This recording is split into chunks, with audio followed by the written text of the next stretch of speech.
Dans nos villes modernes, les dispositifs de surveillance tels que les caméras de sécurité, les lecteurs automatiques de plaques d'immatriculation et les radars intelligents sont omniprésents. Cependant, une réalité inquiétante persiste. Bon nombre de ces appareils sont connectés à Internet sans protection adéquate. Souvent, ils conservent les mots de passe par défaut fournis par les fabricants, des informations facilement accessibles aux cybercriminels.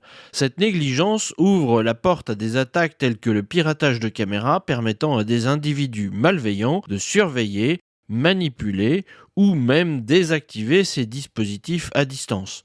Par exemple, le botnet Mirai a exploité ces vulnérabilités pour prendre le contrôle de centaines de milliers d'appareils IoT, les utilisant pour lancer des attaques denial of service massives. Ces failles de sécurité ne sont pas seulement techniques, elles ont des implications profondes sur notre vie privée, la sécurité publique et la confiance envers les institutions chargées de nous protéger. Dans cette vidéo, nous allons discuter tous ces éléments avec un exemple, un lecteur de plaques d'immatriculation automatique d'une grande marque qui n'était pas protégé du tout.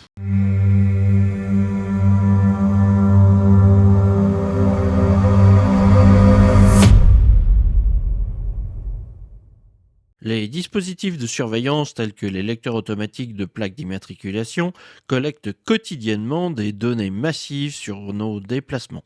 Lorsque ces systèmes sont connectés à Internet sans protection adéquate, ils deviennent vulnérables aux cyberattaques. Des pirates peuvent donc accéder à ces données sensibles, compromettant ainsi de fait notre droit fondamental à la vie privée. De plus, l'absence de réglementation stricte sur l'utilisation et la conservation de ces informations ouvre la porte à des abus potentiels, tels que la surveillance de masse ou le profilage injustifié des citoyens. Une surveillance omniprésente peut avoir un effet dissuasif sur la liberté d'expression et la participation citoyenne. Lorsque les individus savent qu'ils sont constamment observés, ils peuvent s'auto-censurer, évitant de participer à des manifestations ou de s'exprimer librement. Cette atmosphère de méfiance érode les fondements de notre démocratie, où le débat ouvert à la participation active sont essentiels. Il est crucial de trouver un équilibre entre sécurité publique et respect des libertés individuelles pour préserver une société démocratique saine. Les forces de l'ordre s'appuient de plus en plus sur ces technologies pour assurer la sécurité publique. Cependant, lorsque ces dispositifs sont mal sécurisés ou mal configurés, ils peuvent générer des données erronées.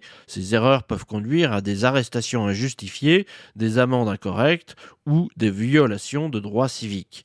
La confiance du public dans les institutions est alors mise à mal. Il est impératif d'assurer la fiabilité et la sécurité de ces outils pour garantir une application juste et équitable de la loi. Pour comprendre de quoi il s'agit, je vais vous montrer un exemple d'un lecteur de plaques d'immatriculation automatique d'une grande marque et qui n'était pas protégé. Cette affaire date du début de l'année et donc j'ai attendu que le constructeur sécurise ses appareils pour pouvoir vous en parler. Mais nous allons voir comment on pouvait accéder aux images vidéo des caméras de reconnaissance de plaques d'immatriculation. C'est parti. Nous voilà sur le site web du constructeur qui est Motorola et qui propose donc un lecteur de plaques d'immatriculation mobile.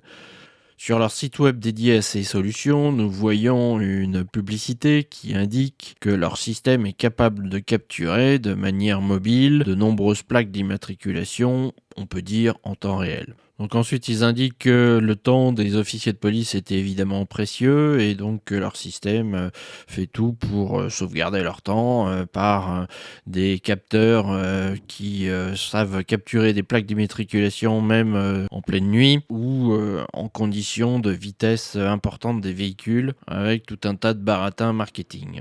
Donc vous voyez ici le système avec 2 caméras, nous y reviendrons. Alors en effet, le système est tout à fait capable de photographier des véhicules qui roulent à forte vitesse et en pleine nuit puisqu'il a une caméra vidéo à infrarouge. Donc même en cas de nuit noire, on peut toujours voir les plaques d'immatriculation. Sur la photo de leur site web, ils ont masqué la plaque. On dirait effectivement qu'il y a un espèce de flash qui a aveuglé la caméra. Ce n'est pas le cas, hein. Les plaques, nous le verrons tout à l'heure, sont extrêmement lisibles. Là, ils ont masqué par souci de confidentialité de la personne. En conditions de lumière normale, hein, c'est-à-dire en plein jour, les plaques sont extrêmement lisibles, il n'y a pas de souci.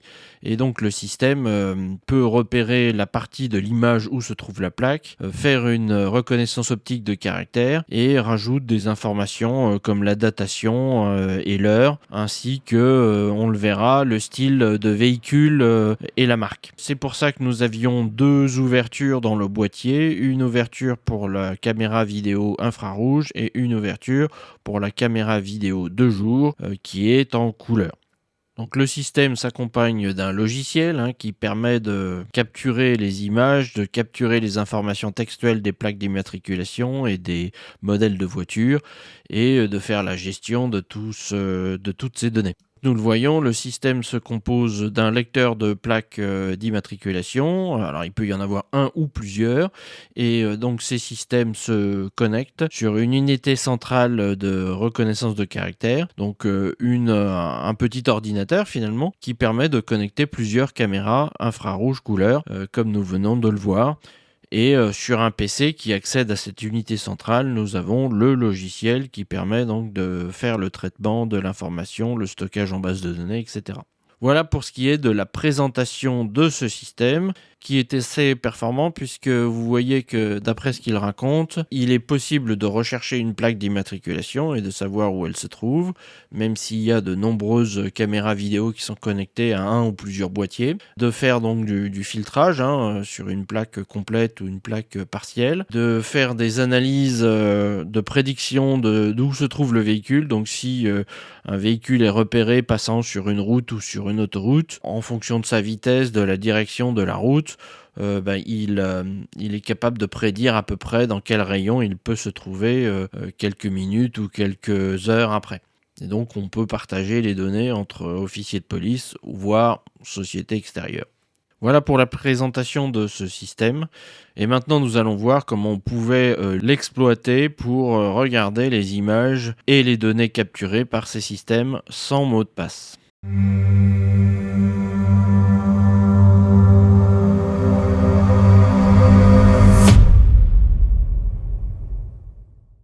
Alors, toute l'histoire commence par la récupération d'un de ces systèmes sur eBay. On se demande bien ce que faisait un système professionnel sur eBay, mais enfin c'était le cas. Et donc en récupérant l'unité sur eBay et en la connectant au réseau local, une adresse locale lui était assignée et c'était assez facile de tenter de se connecter à l'appareil sur cette adresse locale pour voir ce qui se passe.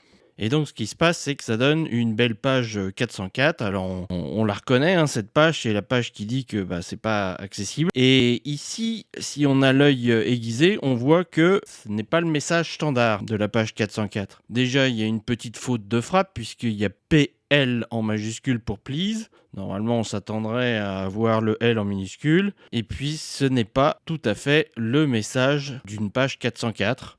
Et ici, il parle de contacter l'administrateur pour avoir le nom correct du stream. Donc, on est bien connecté en adresse locale à l'appareil qui renvoie, parce que notre URL n'est pas correcte, qui renvoie donc cette page 404. Alors du coup, on peut se dire que c'est une manière de repérer tous les appareils identiques qui, lorsqu'on se connecte à eux, renvoient ce message un peu particulier qui n'est pas standard. Et donc faire une recherche sur tous les appareils qui renverraient ce type de page. Donc c'est ce qu'on va faire en utilisant un outil en ligne qui s'appelle 106 et qui permet effectivement de sélectionner des IoT, donc des devices qui sont connectés sur le net et de filtrer par propriété de ces IoT. Donc là, si on regarde bien, on a sélectionné les services HTTP qui ont dans le corps de leur réponse « Je n'ai pas trouvé votre stream » qui était une partie du message qu'on avait tout à l'heure et qui n'est pas du tout un message standard.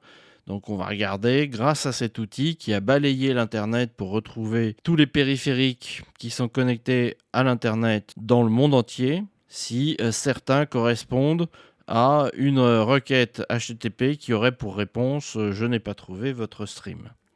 Et donc lorsqu'on fait ça, on se retrouve avec une liste de boîtiers potentiels qui répondent ce message-là. Alors on voit à chaque fois que le site a détecté que c'était un Ubuntu Linux et on voit à chaque fois qu'ils sont connectés à des réseaux mobiles. Donc ça pourrait très bien correspondre à un positionnement du boîtier au-dessus d'une autoroute ou d'une route, connecté à l'internet via une connexion GSM. Et donc on le voit ici, c'est positionné à différents endroits sur le territoire américain.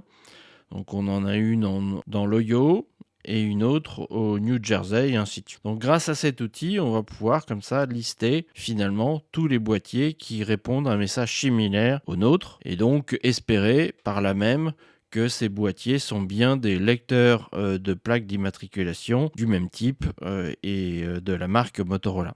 Pour savoir comment on accède au bon stream, puisque le message d'erreur disait qu'on accédait au nom du stream qui n'était pas bon, il va falloir extraire le firmware en fait du système de caméra et regarder les chaînes de caractères qu'on trouve dans ce firmware. Et là, on trouve quelque chose qui a l'air de correspondre, qui est un suffixe cam suivi d'un nombre pour la caméra 1 ou 2 ou 3 ou 4, suivant combien de caméras sont connectées sur le boîtier. Donc on imagine qu'il y a au moins une caméra, donc on pourrait prendre cam 1 et suivi de par exemple IR pour avoir la caméra infrarouge. Et en faisant un scan sur les ports de la machine, on se rend compte qu'elle répond au port 80-80 entre autres. Donc on peut se construire comme cela une requête qui va prendre l'adresse IP de cette machine, le port 80-80, slash cam1 IR par exemple pour infrarouge, et voir si on peut se connecter à la caméra avec cette URL. Donc là, c'est ce que j'essaye de faire sur une des adresses IP que nous avons remarquées en live tout à l'heure. Et on va utiliser VLC pour se connecter sur ce stream.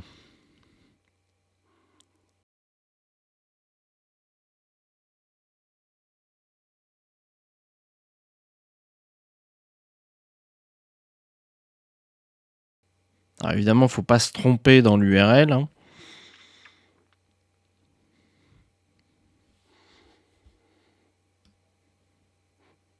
Si on se trompe, ça ne marche pas.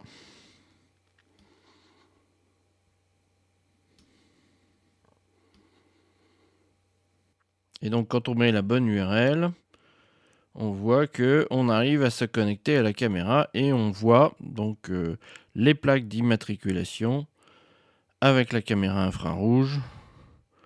Donc, c'était la nuit. C'est pour ça que j'ai choisi infrarouge.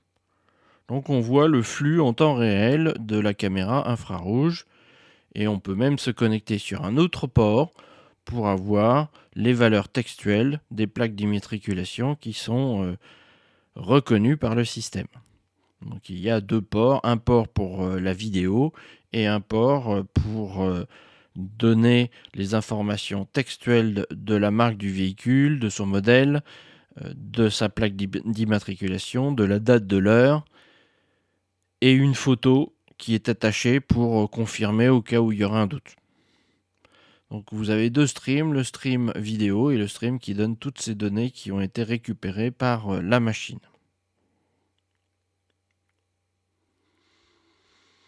Donc ce qui est frappant dans cette manipulation, c'est que si on connaît l'adresse IP d'une de ces machines, ou de toutes, que l'on sait comment forger l'URL, hein, c'est pas très compliqué, vous avez vu, évidemment il faut le deviner, mais une fois qu'on le sait, c'est très très simple.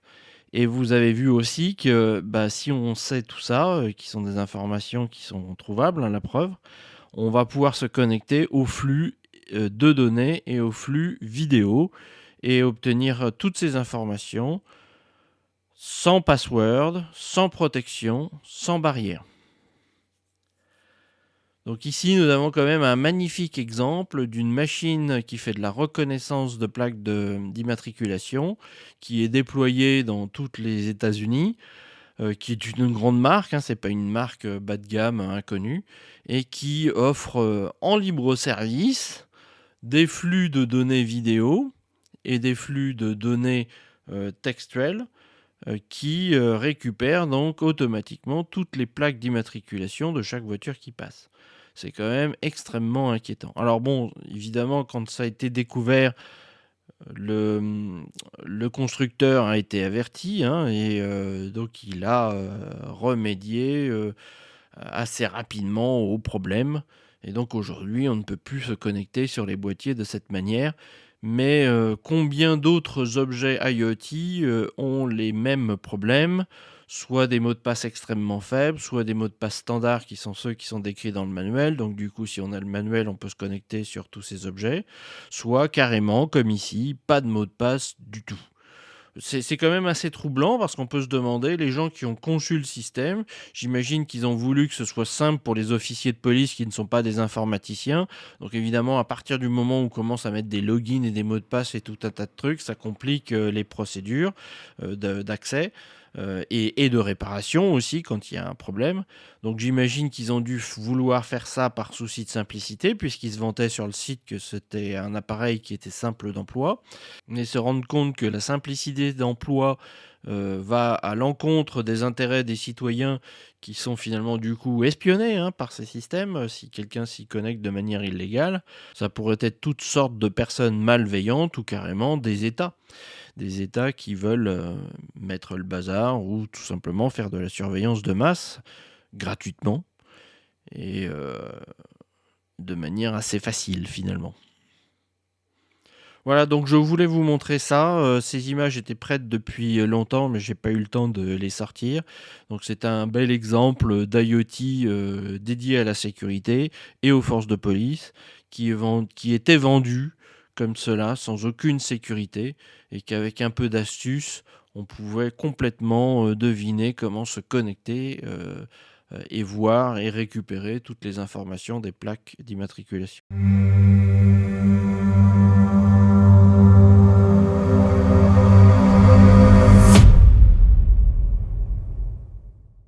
La prolifération des dispositifs de surveillance connectés tels que nous l'avons vu, les caméras vidéo, les radars, les lecteurs automatiques de plaques d'immatriculation, sans mesure de protection adéquate, constituent une menace croissante pour notre vie privée, notre démocratie et la fiabilité des institutions publiques. Ces technologies, conçues pour assurer notre sécurité, peuvent être détournées en outils d'oppression lorsqu'elles sont mal sécurisées. Elles peuvent être utilisées pour surveiller indûment les citoyens, restreindre la liberté d'expression ou compromettre l'intégrité des données utilisées par les forces de l'ordre. Il est donc impératif d'établir des réglementations strictes encadrant l'installation et l'utilisation de ces dispositifs. Cela inclut l'obligation de sécuriser les accès, de respecter la vie privée des individus et de garantir la transparence dans la collecte et l'utilisation des données. En tant que citoyens, nous devons rester vigilants et exiger des comptes aux autorités et surtout aux entreprises qui déploient ces technologies. La protection de nos droits fondamentaux dépend de notre engagement collectif à défendre la démocratie et la liberté. Ensemble, œuvrons pour une société où la technologie sert l'humain et non l'inverse.